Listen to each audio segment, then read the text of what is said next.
Good Thursday morning, everybody. Just wanted to jump on very quickly and share something with you that I hope will be an encouragement as we come down toward the end of our Lenten fast. It really is getting close now. We are less than 2 weeks from being at the close of what seemed, insurmountable at the start, a whole 40-day fast. But I know so many of you have been so faithful with this, and I wanted to give this word of encouragement. It's one of those encouraging words that also brings with it a little bit of, shall we say, a correction, a challenge. At least it does for me. So I'm reading this morning out of Mark chapter 8. And Mark chapter 8 is one of my favorite parts of the Bible for a variety of reasons. But in Mark chapter 8, one of the things that takes place is Jesus has this experience with his disciples where they get in a boat and they're on their way across the Sea of Galilee. And Jesus is giving them a teaching in which he happens to mention yeast.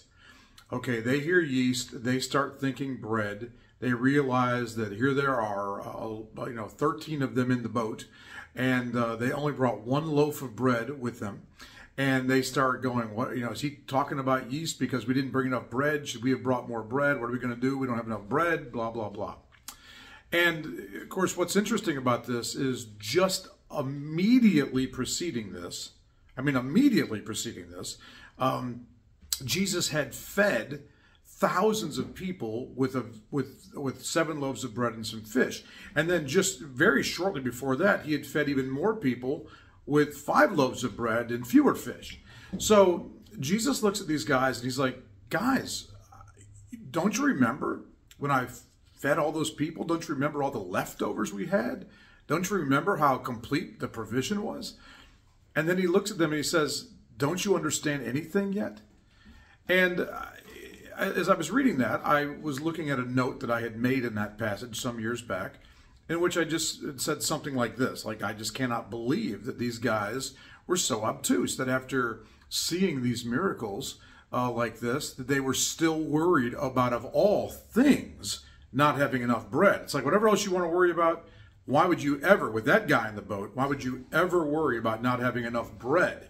He had proven he could deal with the bread problem, And as I was reading that note that I had made myself, I was just reminded again of how quickly I fall into exactly that same trap.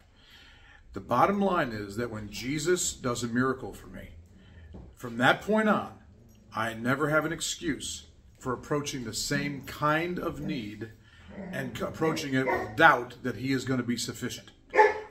In fact, it's an invitation, and I believe it's more than just an invitation. I believe it's a challenge to step up, and when we see that same kind of issue again in our lives, to immediately turn to him with an expectation for the miraculous. So I want to encourage you, if you are praying about something where it is something that it's a big deal. It could be a legitimate potential concern, except you have seen God answer in this kind of circumstance before. You've seen him come through. I want to challenge you to reject the doubt, to return to what he did before. Do exactly what Jesus did. Begin to rehearse and recite the details of how he came through the last time. And begin to rest in that same faithfulness and provision that he showed you before.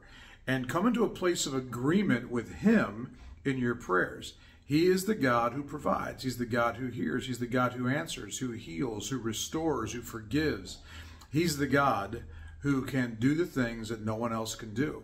So I want to challenge you to step into that. And as we come down this home stretch, to really be kind of ruthless in your own mind about saying, I will not view these circumstances in my life as though I have not seen God come through in these circumstances before. I will view these circumstances from the perspective of his incredible faithfulness in the past and his promise to always be the same, yesterday, today, and forever. Hope you have a great Thursday, everybody. Love you.